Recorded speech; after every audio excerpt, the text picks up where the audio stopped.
Thank you,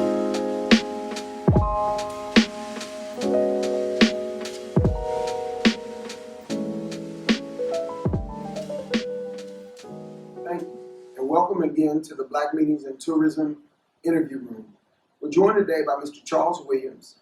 He's the Managing Director of Pioneer Realty Capital.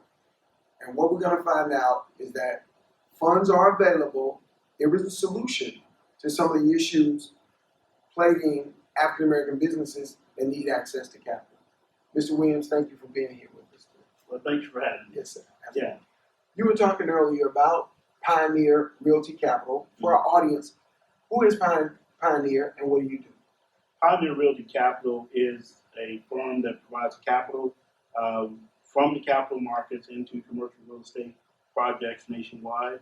So we fund projects that require debt and equity to either build a new structure or perhaps even refinance an existing building or to construct a new building. So that's what we do. Now, our capital comes from groups. I guess you might say the money originates from pension funds, insurance companies, private debt funds, Wall Street firms that are looking to deploy capital into commercial real estate projects. Yes, sir. And so, where are you located? How large is your reach? Where do you operate? So we're located in the Dallas-Fort Worth area. We're actually in a suburb city called Arlington, Texas. Yes, If you've heard of the Dallas Cowboys, you might know this little city called Arlington. Yes. And since it's America's team, I'm sure you've heard of the Dallas Cowboys, right? So, but our reach is nationwide. So we've done projects in New Jersey, California, Florida. We've done quite a few large projects here in Florida. Yes. But we're nationwide. The money that we represent is both domestic and some of it's international. Excellent. So we're here at the National Association of Black Hotel Owners, Operators, and Developers Conference, and your capital is available to those interested in entering the hotel ownership or expanding their hotel ownership business. Is that correct? Absolutely, yeah. And I would say that it's not just about the capital. Yes. Because money is available for the right deal. But more importantly, more money is available for the right structured deal. And so we like to see ourselves as a company that not only provides access to capital, but we also help developers and owners structure that deal so that we can lower their overall cost. Yes. And the capital markets tend to like a very well structured deal. Right. And those structured, are there instances where there's a deal that's already been established and it's structured, but it's possible for it to be restructured? Absolutely, yeah. We see that, and often that's the case. Yes. So when we go through our underwriting process and we're looking at the capital stack, which is the combination of your equity, your debt, if there's any sub-debt, like let's say mezzanine financing or preferred equity, we take all of those pieces and we want to move them around to lower the overall cost of the deal and to de-risk the deal to the extent possible. Right. And so that's our approach. And if we structure that deal correctly, then they tend to be easier to take to the capital markets and get the financing we need to get the deal done. Excellent. And what are the ranges in terms of available cash or dollars deals? What size deals do you operate in? Well, I mean, the largest deal we worked on last year, I think, was $474 million. We have a deal in our pipeline currently that's $380 million. It's a quite sizable hotel development deal, and it's going to be announced in the Dallas-Fort Worth area. Yes. I would say our average deal size, our sweet spot, is in the $10 to $12 million range. Yes. But we have the ability to go, everything dictated by the deal. We have funds that we represent. Their minimum deal size is $50 million. Excellent. Yeah. Now, how do people reach you? How are deals brought to you? That's a very good question. So, interestingly enough, I would say 70% of the deals that we see Yes. are referred to us by banks.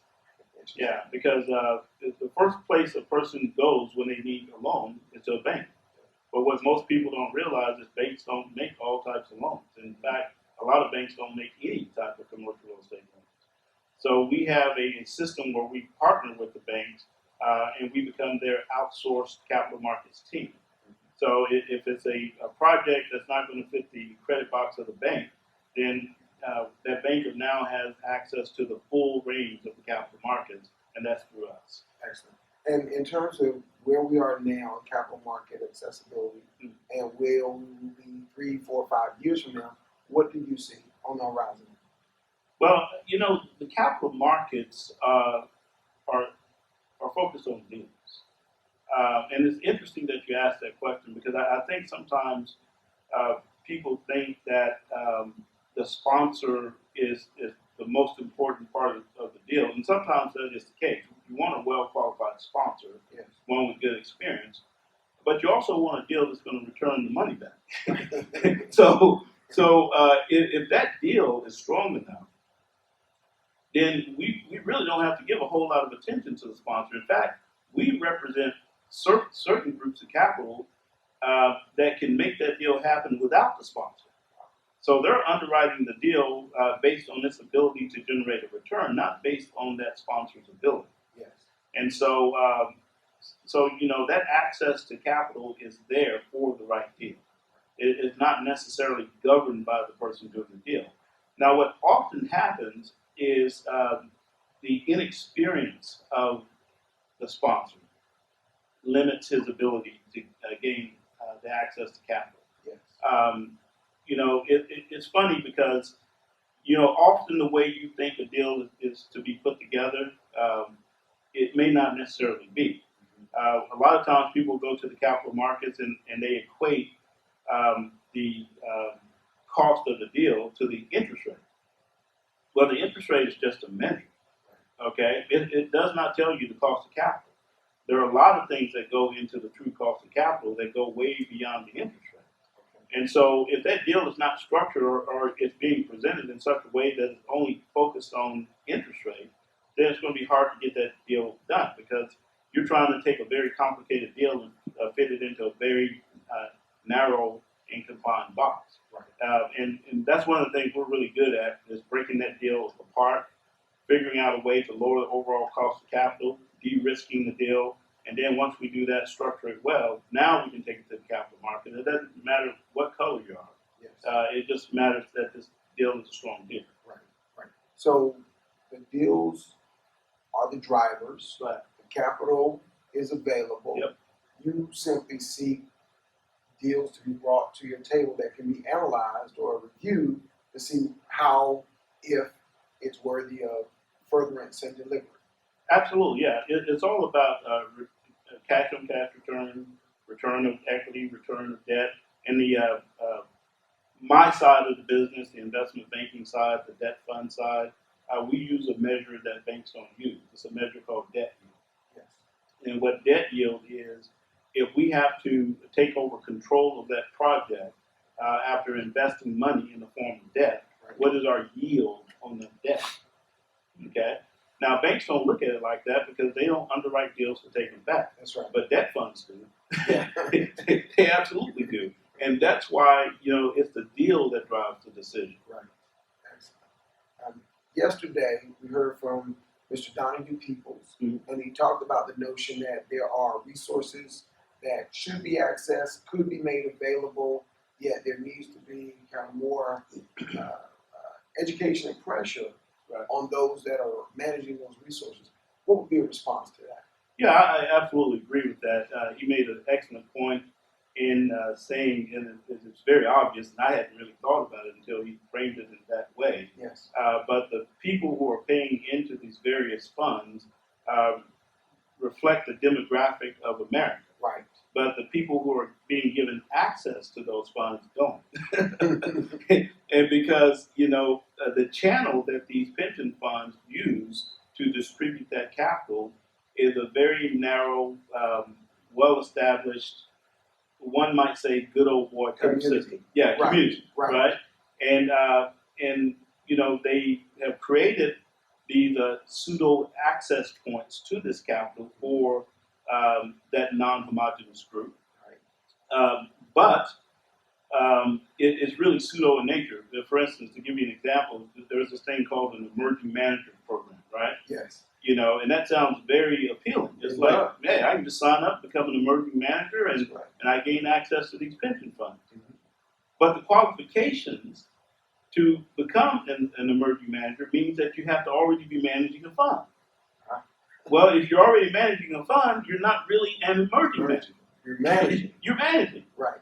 And then the way the deal is generally structured is one of their existing fund managers or investment banking groups that manage the fund will basically become the overseer of the emerging manager and have discretionary control over what capital is deployed. Okay. And then they will also probably sit on your board and sit on your investment community, which means you're not going to really have any control. Wow. Now, is that for life of the, or is that for the length of the Well, program? the intent is for it to be a situation where you're nurturing the emerging manager. But the practical side of it is it rarely happens. That's why, I mean, these emerging manager programs have been around for decades.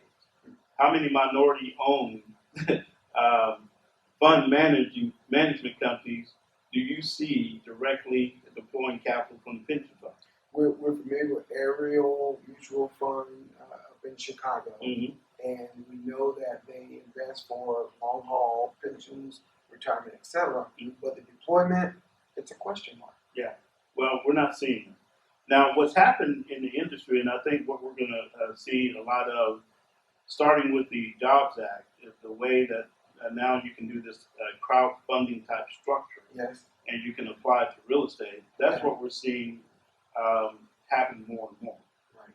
In fact, there are some really strong crowdfunding platforms that have been created. CrowdStreet, which is probably the largest and most successful crowdfunding. And basically, what it allows one to do is to create their own fund using that platform, Right. CrowdStreet. CrowdStreet platform, and there are several of them that are out there. Okay. And so we've seen this work very successfully with the Asian American community. They've been able to crowdsource, if you will, the equity they need to do their projects. And now we see that, you know, when it comes to the demographic that controls the hotel industry, one would hardly argue that it would be the Asian Americans. That's right. And you might say, well, how did they get access to capital? Well, you know, they looked at this whole capital structure coming through the pension funds and said that doesn't work. It doesn't work for us. So instead of just waiting for them to finally give them access, they just went out and created their own access Yes. within their community. And I think that with the Jobs Act, that's a lot easier. And I think we'll see more groups, perhaps like ours, do that more and more. Excellent. So, in conclusion, there are resources available. Mhm. It's a matter of partnering properly, Right. bringing the right deal to the table, Right. and ultimately delivering on one's word. Absolutely, integrity is the key. You know, deals are problematic. Any deal is going to have, in the industry, we say it's going to have hair on. Yes. So every deal is going to have some hair on. Right. But when you are dealing with people of high moral character, people of integrity, then, you know, you tend to be able to work around problems and come up with solutions as opposed to create more problems. And so I think if you can create a structure where you have a group of people who are willing to work together and people of high character, a lot can get accomplished. And how important is an exit strategy on a deal? What level of thought goes into the exit strategy at the origination of the deal? Yeah, it all starts with the exit strategy. Because the exit means that's when everybody gets their money back, or everyone realizes the return on the investment that's been made, no matter if that investment's been made in time or in other resources. And so everything starts with the exit. And so with an effective exit, and then we can model that exit and we can prove that exit, then that's what makes it a deal. Right. Now, there's media like Bloomberg Media, Mhm. there's financial media, yet this story we don't tend to hear, or if we do, we don't tend to hear it coming from Pioneer Realty Capital and folks like yourself. Yeah, it is. It's funny because this commercial real estate finance world is a private world. is an extremely lucrative field, but there's no schools that teach it. You don't get it in universities. You have to be kind of invited into the club. And some of us snuck in, but we got there, right? Right. But you're absolutely correct. One of the things that we've done to address it, because we were having a hard time identifying talent, is we created our own online school called the PRC School of Commercial Real Estate Finance. Actually, the PRC School of Commercial Real Estate Finance. Yeah, it's an online school, self-paced school, 20 lessons that teach you how to underwrite a deal, what a deal is, how to structure a deal, how to underwrite the deal, how to take that deal to the capital, package it, and take it to the capital markets. Awesome. Yeah. Right. So Bloomberg again has online classes. Investopedia Mhm. has online classes. It sounds like yours is very coherent, very specific, Right. very targeted, and it's open to all who will come. Absolutely, yeah. In fact, it's a very practical course. At the last two lessons in the course, Yes. you actually have to put a deal together. So you can't even graduate from the course until you can put a deal together, structure a deal. Excellent. You've given us a wealth of knowledge, frankly. I think we're going to have to watch this video multiple times Okay. to unpack the currency, the value, the abundance that you package in your comments.